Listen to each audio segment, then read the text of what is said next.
ఇది నన్నంటే బాధపడతాను సుమా, కాబట్టి నేను అన్నాను. ఇది నా పట్ల చేస్తే బాధపడతాను సుమా, అయితే వాళ్ళకి చేయను. అది అధ్యవసాయముతో కూడిన మనస్సు. ఇక ఇంతకన్నా ఈశ్వర సేవ, ఇంతకన్నా పుణ్యకర్మ ఏమిటి నాకు చెప్పండి? ఇది చేసే ముందు నివేదన, ఈశ్వరుడితో ముడి పెంచుకోవడం.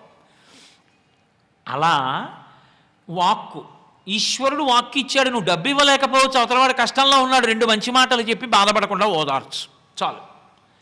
అలా ఎవడు చెయ్యగలిగాడో, పుట్టుకతో ఉండేవి ఏవి అంటే అహంకారము, మమకారము. ఈ రెండిటికి కొత్తగా ఎవరూ నేర్పక్కర్లేదు, వచ్చేస్తాయి. అహంకారము అంటే నేను, మమకారము అంటే నాది. అవే మధుకైటభులు అంటారు వేదాంతంలో. మధువు అంటే తేనె చుక్క. ఒక్క తేనె చుక్క తెచ్చి నేను ఇలా వేశాను అనుకోండి, దాని చుట్టూ చీమలు చేరి చుట్టూ గుండ్రంగా పట్టుకుని నాకుతూ ఉంటాయి. ఒక్క తేనె చుక్క ఉంటే చుట్టూ అన్ని చీమలు ఉన్నాయి. ఒక్క నేనుందనుకోండి, నాదులు ఎన్నో ఉంటాయి. నా ఉత్తరీయం, నా లాల్చి, నా పంచె, నా రుద్రాక్షమాల, నా గడియారం, నా ఉంగరాలు, ఎన్ని నాదులు, ఒక నేనుకు అన్ని నాదులు. అదే మధు కైటభ. మధు కైటభ దేనికి చచ్చిపోతారు? నేను నాది చచ్చిపోవడం కాదు, వాడు వాడిది. నేనేమిటండి, ఆయన పరమేశ్వరుడు ఇచ్చింది ఈ శరీరం, ఆయన చెప్పినట్టు ఇది ఉపయోగించాలి. నాదేమిటండి, వాడిది. నా ఇల్లు కాదు, వాడిచ్చిన ప్రసాదం ఇది. వాడిచ్చిన ప్రసాదాన్ని నేను అనుభవిస్తున్నాను. ఇప్పుడు ఆ బుద్ధితో అనుభవించిన వాడికి బంధనం ఎక్కడుంది? నేను నాది 2 గుటకలు వాడు వాడిది అయింది కృష్ణుడు తాగినప్పుడు. పోయిందంతే పూతన, ఊర్ధ్వలోకాలకు వెళ్ళిపోయింది. నేను నాది వాడు వాడిది అవడం మన ప్రయత్నానికి అవదు. నివేదన బుద్ధి అంకురించాలి లోపల. ఈ నివేదన బుద్ధి అంకురించడానికి కూడా ఈశ్వర భక్తికి ఈశ్వరుడే కారణం. ఆయన అనుగ్రహించాలి. ఆయన అనుగ్రహిస్తే ఆ భక్తి, ఆ మర్యాద ఏర్పడినప్పుడు జీవితం పండుతుంది. వాడికి పూజామందిరమే కాదు పుణ్యకర్మకి, యావత్ ప్రపంచము వాడికి పూజామందిరమే. అప్పుడు వాడు ధన్యుడై జీవించగలుగుతాడు. ఈ సందేశాన్ని మనకి అందించింది పూతన సంహార ఘట్టం. అంత పవిత్రమైంది. 2 గుటకలు కృష్ణ పరమాత్మ తీసుకుంటే, ఆమె కావాలని ఇచ్చిందా? ఇవ్వలేదు. చంపుదామని ఇస్తేనే ఆవిడ అంత స్థితిని పొందితే, నివేదన నువ్వు భక్తితో చేస్తే ఏ స్థితికి వెడుతుంది? అందుకని నైవేద్యము, నివేదన అన్న మాటకి సనాతన ధర్మంలో అంత గొప్ప శక్తి వచ్చింది. ఏదైనా ఈశ్వర ప్రసాదంగా అనుభవించడమే. నాది అని అనుభవించడం చేత కాదు. ఈ దేశంలో అన్నిటికన్నా గొప్పదేది అంటే ప్రసాదమే. ప్రసాదమును తిరస్కరించరు. ప్రసాదము అన్న మాటకంత లోపలికి పట్టుకెడితే పులిహార, ఈశ్వరుడికి చూపించి పట్టుకొస్తే ప్రసాదం. ప్రసాదము అంటే ఈశ్వరుడికి చెప్పి అనుభవించుట. ఈ బ్రతుకే ఈశ్వర ప్రసాదము. అందుకే మీరు చూడండి, చాలామంది పేరు చివర ప్రసాదు అని ఉంటుంది. పెద్దవాళ్ళు పేరు చివర ప్రసాద్ అని పెడుతుంటారు. స్వయంగా మా గురువుగారి పేరే అమరేశ్వర ప్రసాద్. ప్రసాదము అంటే భగవంతుని యొక్క ప్రసాదం. వీడు తల్లిదండ్రులు ఈశ్వరుడి ప్రసాదం మాకు కొడుకు రూపంలో. మా గురువుగారికి ఆయన శరీరం ఈశ్వర ప్రసాదం. ఆయన బ్రతుకే ఈశ్వర ప్రసాదంగా మార్చుకున్నారు. అందుకే ఈశ్వర ప్రసాదం. అలా ప్రసాద్ అని వస్తూ ఉంటుంది. ప్రసాదము అన్న మాటకు అర్థం నివేదన చేత పవిత్రమగుట. ఏది నివేదించావో దానివల్ల ప్రసాదం అవుతుంటుంది నీకు. అది నువ్వు నివేదించకుండా బతికింది అహంకారం అవుతుంది. ఆ నివేదన సంస్కారం అవుతుంది. మీరు ఒక్కటి ఆలోచించండి, నేను ఇంతకన్నా తీవ్రంగా దీని గురించి చెప్పక్కర్లేదు. నివేదన బుద్ధితో బ్రతకడం అలవాటైపోయింది అనుకోండి, మీరు నివేదన చేయకుండా ఒకటి అనుభవించవలసి వచ్చింది అనుకోండి, ఏది అనుభవించాలి? ఈశ్వరుడు వద్దన్నది అది కాదు. నేను చక్కెర పొంగల్ తిందాం అనుకున్నాను అనుకోండి, ఈశ్వరుడికి నైవేద్యం పెట్టి తినచ్చు. నేను పాలు తాగుదాం అనుకున్నాను అనుకోండి, ఈశ్వరుడికి నైవేద్యం పెట్టి పాలు తాగచ్చు. నేను ఏదో ఓ దానిమ్మ పండు తిందాం అనుకున్నాను అనుకోండి, మనసులో ఈశ్వరార్పణం వస్తుంటే, ఈశ్వర ఈ సమయానికి నాకు ఇది అనుగ్రహించవు, తినచ్చు. నేను చెయ్యకూడదు ఏదో చెయ్యాలనుకున్నాను అనుకోండి, ఈశ్వరానుగ్రహం ఇది చేస్తున్నాను అనగలనా? అనలేను కదూ. అనలేనిది అనకుండా అది చేశాను అనుకోండి, రేపు పూజ చేయడానికి వెళ్ళాను అనుకోండి, ఈశ్వరుడు విగ్రహం అన్నవాడికి గొడవలేదు. ఈశ్వరుడే అన్నాను అనుకోండి, ఆయన నన్ను ఏం అడుగుతాడు? ఏమైనా నిన్న నాకు చెప్పకుండా, నాకు నివేదన చేయకుండా ఒకటి అనుభవించావు, ఎందుకు అనుభవించావు అని అడిగాడు అనుకోండి, నేనేం చెప్పాలి అప్పుడు? అది మీకు చెప్పేది కాదండి, అది అనుభవించకూడదు కదా, మీరు వద్దన్నారు కదా, అందుకని నేను మీకు చెప్పకుండా అనుభవించేశానన్నారు. మరి నేను చెప్పనిది నేను అనుభవించవద్దు అని చెప్పినదని తెలిసినప్పుడు నువ్వెందుకు అనుభవించావు? అంటే నా మాట మీద గౌరవం లేదు, నీ పూజ నాకెందుకు అని కాళ్ళు వెనక్కి తీసేసాడు అనుకోండి. ఇప్పుడు నాకు ఆయన పాదాలా కావలసిందే, ఆయన వద్దన్నది అనుభవించడమా నాకు కావాలి? ఏది కావాలి? ప్రవర్తన నియంత్రింపబడిపోయిందా లేదా? ఇప్పుడు మీరు చేయగలరా మళ్ళీ రెండో రోజు? నివేదన నోటి మాట కాదు, నివేదన అన్వయమైనప్పుడు మీ జీవితానికి వేరు నియంత్రణ ఉండదు. ఈశ్వరుడు సారథ్యం వహించి ఇక వాడి వల్ల తప్పు జరగదు. అదుపు తప్పి పొరపాటున జరిగిందనుకోండి, ఏదో కోపం వచ్చేసింది కబుక్కుని, ఎవరినో ఏదో అన్నాడు, ఇప్పుడు వెళ్ళి క్షమార్పణ చెప్తాడు. ఈశ్వర, కోపంలో ఉద్రేకపడిపోయాను, నోటి వెంట అనరాని మాట అన్నాను, నన్ను మన్నించండి, ఇంకెప్పుడు నీ కోప్పడకుండా నన్ను కాపాడండి అని అడిగాడు. ఈశ్వరుడు క్షమిస్తాడు. అది వద్దన్న పని అని తెలిసి నువ్వు చేసి ఎలా చెప్తావు క్షమార్పణ? నీకు తెలుసు కదా ఎందుకు చేసావు. మరి రోజు చెయ్యా క్షమార్పణ చెప్పా, ఇదే పని ఆయన ఊరుకుంటాడా? ఎందుకు ఊరుకుంటాడు? అలా ఏం ఊరుకోడు ఆయన. అన్నప్పుడు నీకు ఈశ్వరుడు కావాలా, ఈశ్వరుడు చెప్పనిది అనుభవించడం కావాలా? అంటే చెప్పనిది నేను చెయ్యను, వదిలేస్తావా వదిలేవా? అంటే ఇప్పుడు జీవితం ఏమైపోయింది? ప్రసాదం అయిపోయింది అంతే. ఆయనకి చెప్పి అన్నీ తింటుంటే ఏమైంది? ఆ శరీరమే ప్రసాదం. అప్పుడు కొడుకు ఏం చేస్తాడంటే దాన్ని, ఈశ్వర దీన్ని మీ యొక్క ఆరాధనలో ఉపయోగించాడు. బతికున్నంత కాలం ఇది ఏం చేసిందంటే అన్నీ అగ్నిహోత్రంలో వేసింది. అగ్ని ఆరాధన అన్న మాటకు అర్థం అది. లోపల అగ్ని ఉంది. అహం వైశ్వానరో భూత్వా ప్రాణినాం దేహమాశ్రిత ప్రాణాపాన సమాయుక్తం పచాన్యన్నం చతుర్విధం. ఏది తిన్నా నేతి అన్నాన్ని 5 మాటలు స్వాహాకారంతో ముందు లోపలికి పుచ్చుకుంటారు, నవలకుండా మింగుతారు. అంటే ముందు యజ్ఞపురుషుడికి అర్పించారు, యజ్ఞం చేశారు. ఏది చేస్తున్నా ఆయనకి అర్పించడానికి మా నాన్నగారి ఈ శరీరాన్ని వాడారు. ఇప్పుడు ఇది పడిపోయింది, ఇప్పుడు ఇది ప్రసాదం, హవిస్సు, దీన్ని ఏం చేస్తాను? అగ్నిలోనే వేసేస్తాను అని కొడుకు ఏం చేస్తాడు? దాన్ని కూడా చిట్ట చివర ఈశ్వర శేషంగా అగ్నిహోత్రంలో వేస్తాడు. అలా వెయ్యడానికి యోగ్యత ఉండాలి కదా ఆ శరీరానికి. అది బతికున్నప్పుడు పొందడం, పూతన కావడం. అలా అన్వయం నివేదన నేర్చుకుని అహంకార మమకారములను నేను నాది వాడు వాడిదిగా మార్చడం అలవాటు చేసుకో. త్రికరణములను పునీతము చేసుకో. అది సాధన, అది ఉపాసన. ఆయనకి దగ్గరగా కూర్చుండుట. ఇది పూతనా సంహారమునందున్న వేదాంత రహస్యం.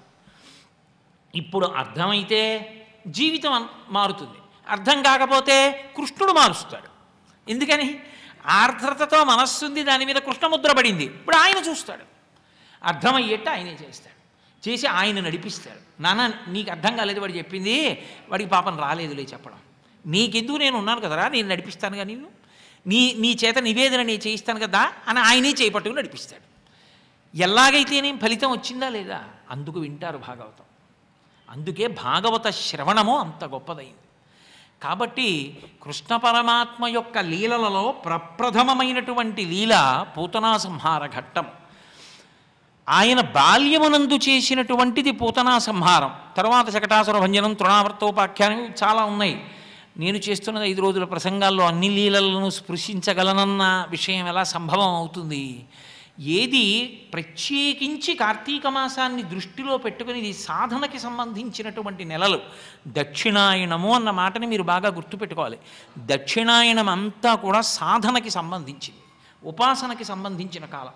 దక్షిణాయనంలో చచ్చిపోతే దురదృష్టవంతుడండి అంటారు. ఎందుకని అంటే దక్షిణాయనంలో మహాత్ములు చచ్చిపోతే వాళ్ళకేమో ఇబ్బంది రాదు. దక్షిణాయనంలో చచ్చిపోతే పాపం అని ఎందుకంటారంటే అప్పుడు అది పుణ్యకాలం, చేసుకోవలసిన కాలం, ఉపాసన చేసుకునే కాలం. ఆ ఉపాసన చేసుకోవలసిన కాలంలో చేసుకోకుండా శరీరం పోయింది. అది ఉంటే కదా చేస్తాడు, అది ఉంటే కార్తీక స్నానం, అది లేని దానికి ఏం చేస్తాడు? అది ఉంటే గుడి, అది లేకపోతే గుడికి ఎక్కడ పెడతాడు? అందుకు దురదృష్టవంతుడు అయ్యో దక్షిణాయనంలో పోయాడండి అంటారు. అంతేకాని మహాత్ములైన వాళ్ళు, ఉపాసన యందు పండిపోయిన వాళ్ళు ఏ ఆయనంలో పోయినా ఒకటి. తప్పించి వాళ్ళకి ఏదో దక్షిణాయనం అడ్డేసి పెద్ద బ్రహ్మ పదార్థంలో వచ్చి అడ్డుపడిపోతుంది అనుకోకూడదు. కనుక నేను ఉపాసన యందు చాలా ప్రత్యక్ష స్పర్శ, దగ్గరగా ఉండేటటువంటి లీలలను స్పృశించేటటువంటి ప్రయత్నం చేస్తున్నాను. కృష్ణ పరమాత్మ చేసినటువంటి లీలలలో అద్భుతమైన లీలలలో ఒకటిగా చెప్పబడినది గోపికా వస్త్రాపహరణ ఘట్టం. గోపికా వస్త్రాపహరణ ఘట్టమంతా, రాసలీలా ఘట్టమంతా అపార్థం చేసుకోబడినటువంటి ఘట్టములు అర్థం కాకపోతే అది పరమ పవిత్రమైన వస్తువు, దాని జోలికి మనం వెళ్ళకూడదనేటటువంటి నియంత్రణ లేకుండా లేకి బుద్ధితో వాటిని చౌకబారుగా వాడుకున్నంతగా బహుశः ఏ లీలలు వాడబడలేదు. అంత పవిత్రమైన లీలలు ఆ రెండు లీలలు, అంత గొప్ప లీలల్ని అంత చౌకబారుగా వాడుతూ ఉంటారు.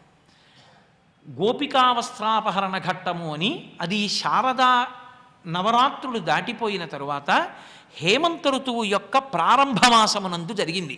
హేమంత ఋతువు ఎప్పుడు వస్తుంది? ఈ శరత్కాలం అయిపోతే, శరత్కాలం ఆశ్వీజ కార్తీక మాసములు అంటే మార్గశీర్ష మాసము యొక్క అది హేమంత ఋతువు యొక్క మొదటి నెల. ఆ నెలలో గోపికలందరూ కలిసి ఒక వ్రతం చేశారు. భాగవతంలో వ్యాసుల వారు మనకి చెప్పింది ఏమిటి అంటే, హేమంత ఋతువులో మార్గశీర్ష మాసంలో గోపికలు చేసినటువంటి వ్రతం కాత్యాయని వ్రతం చేశారు. వాళ్ళందరూ కాత్యాయని అమ్మవారి యొక్క మూర్తిని సైకతమూర్తిని చేశారు. సైకతమూర్తి అంటే పృథివీలింగార్చనము అని ఒకటి ఉంటుంది. శివలింగం ఆ నదీ తీరంలో ఉండేటటువంటి ఒండ్రు మట్టిని తెచ్చి శివలింగాన్ని చేస్తారు, చేసి శివలింగానికి అభిషేకం చేస్తారు.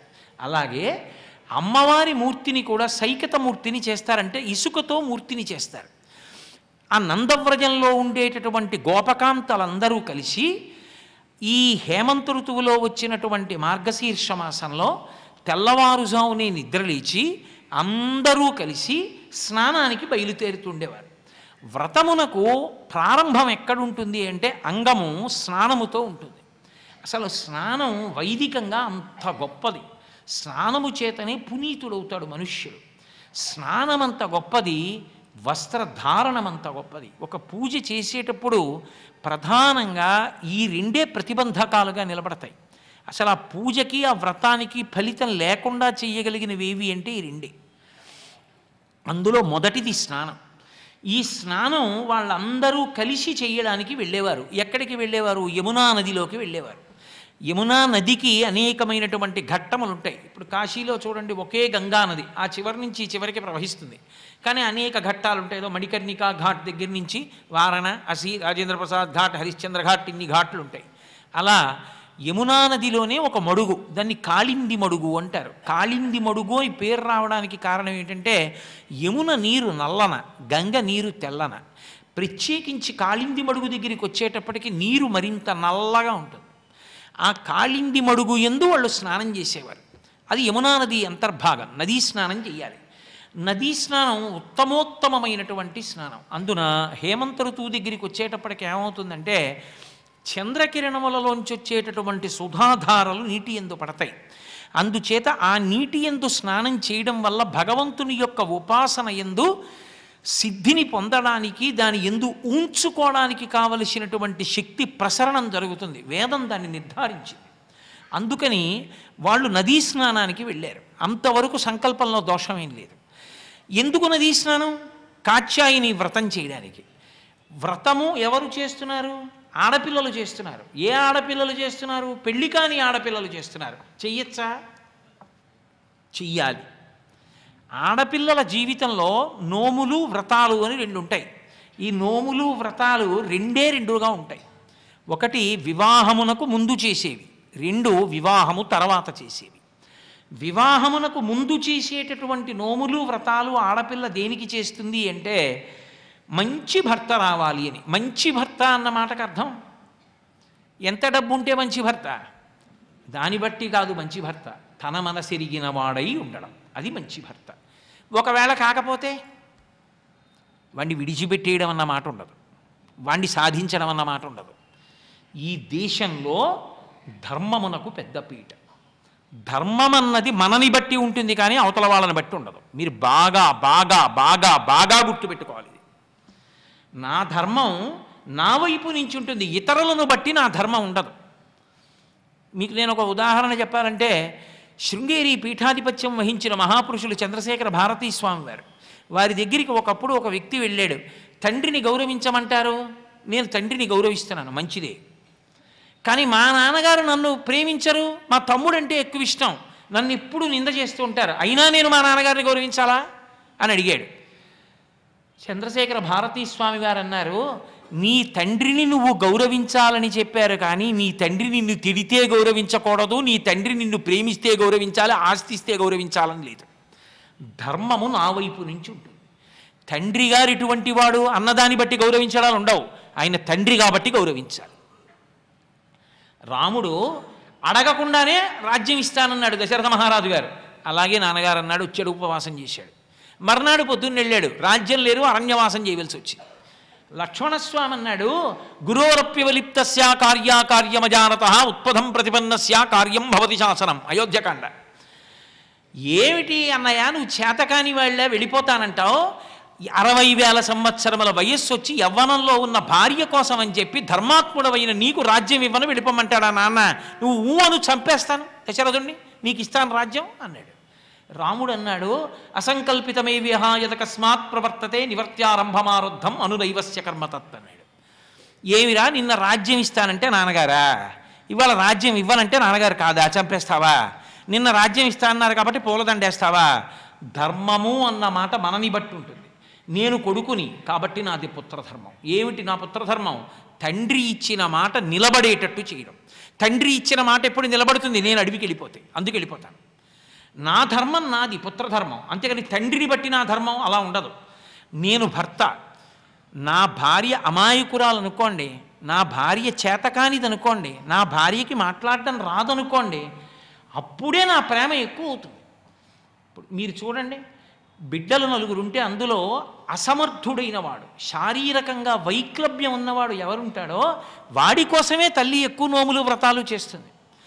3 పర్వాలేదు కానండి, చక్కగా ఏదో పెద్ద ఉద్యోగాల్లో ఉన్నారు, పాపం వీడే అర్భకుడు ఏమిటో ఇలా ఉన్నాడు, వీడి కోసమే నా బెంగంతా అని కళ్ళ నీళ్లు పెట్టుకుంటుంది.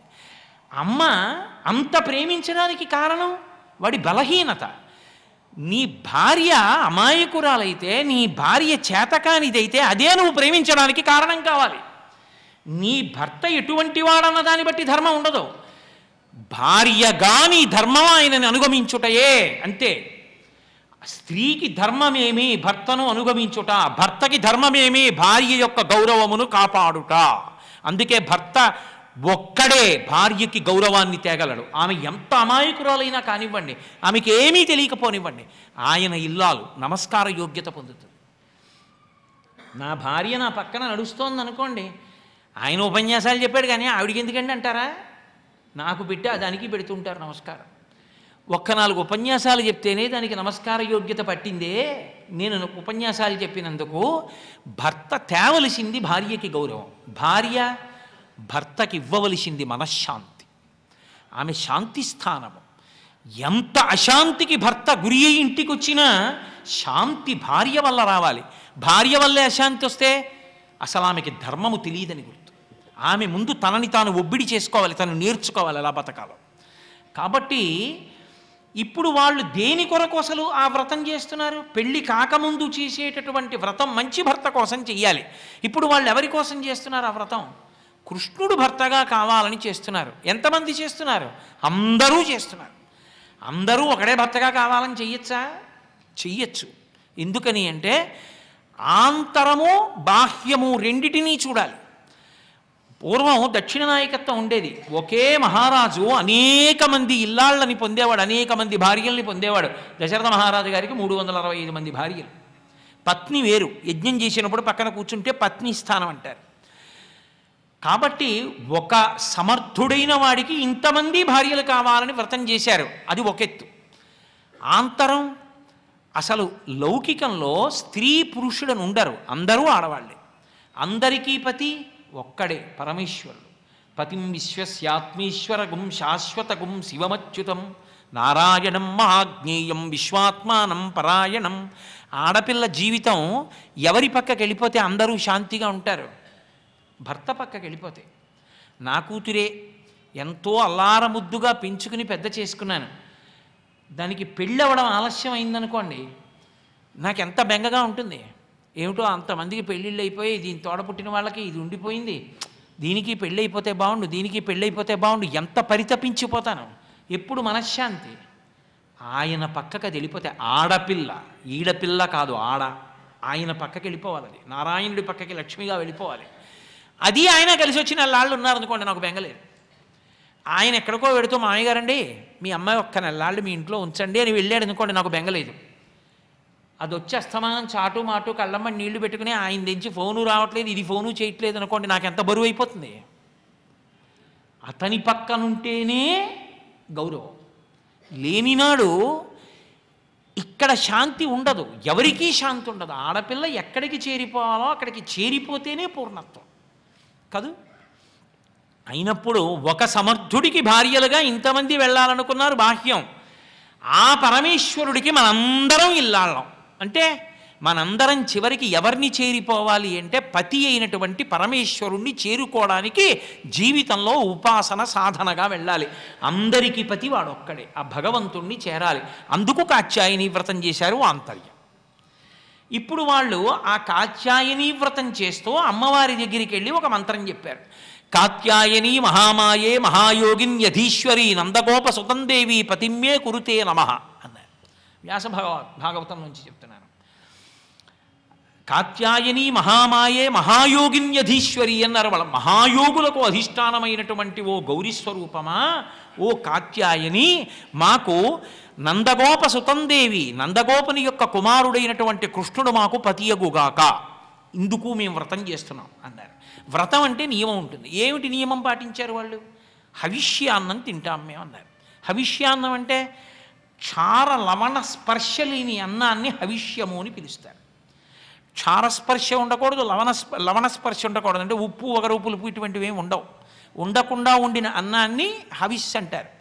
ఆ అన్నం మాత్రమే తింటారు వాళ్ళు. తింటూ నెల్లాళ్ళు తెల్లవారుజామున స్నానం చేస్తారు, కాత్యాయని దేవిని పూజ చేస్తారు. ఇది 30 రోజుల వ్రతం. ఈ వ్రతం చేస్తే కృష్ణుడు పతి అవుతాడు. అందుకని వాళ్ళు మొదలుపెట్టారు. ఇప్పుడు దానికి పూర్వాంగంగా వాళ్ళు ఏం చేయాలి? స్నానం చేయాలి. యమునా నది, కాళిందీ నదిలో వీళ్ళందరూ ఒకళ్ళ చేతులు ఒకళ్ళు పట్టుకున్నారు, పిలిచారు. అందులో మీరు చాలా జాగ్రత్తగా చదవాలి గోపికా వస్త్రాపహరణ ఘట్టాన్ని. అందులో వాళ్ళు వెళ్ళేటప్పుడు కూడా కృష్ణ భగవానుని మీద కీర్తనలే పాడుకుంటూ వెళ్ళారు. అసలు నిద్ర లేవడం భగవన్నామంతో ప్రారంభం కావాలి. పూర్వం నగర సంకీర్తనం అని ఉండేది. ప్రతి ఇంటి ముందు నుంచి భజన చేస్తూ వెడుతుంటే ఆ ఇంటి వాళ్ళు కూడా వెళ్ళి ఆ ఇంటి చివరి వరకు ఏదో 4 నామాలు చెప్పొస్తుండేవారు. అలా సమూహం కింద వెడుతూ ఉండేవారు. అలా వాళ్ళందరూ కలిసి చెయ్యి పట్టుకొని కృష్ణుడి యొక్క గుణగానం చేస్తున్నారు. చేస్తూ కాళింది మడుగు దగ్గరికి వెళ్ళారు యమునా నది స్నానానికి. వెళ్ళి వాళ్ళు ఇప్పుడు స్నానం చెయ్యబోయే ముందు తమ ఒంటి మీద ఉన్నటువంటి బట్టలు తీసి అక్కడ పెట్టేశారు. పెట్టేసి ఒంటి మీద బట్ట లేకుండా యమునా నది యందు ప్రవేశించి స్నానం చేస్తున్నారు. ఇప్పుడు ఇది పైకి కనపడినంత తేలికగా ఉండదండో, చాలా గంభీరమైన విషయం అది. వాళ్ళు స్నానం చేస్తున్నారు, కృష్ణుడు వచ్చాడు. అసలు వాళ్ళది ఎవరి కోసం చేస్తున్నారు ఈ వ్రతం? ఆయన కోసమైనా చేస్తున్నారు. ఆయనే వచ్చాడు. రాసలీలలో ఆయన ఒక్కడే వస్తాడు. గోపికా వస్త్రాపహరణ ఘట్టంలో గోపాల బాలురతో కలిసి వస్తాడు.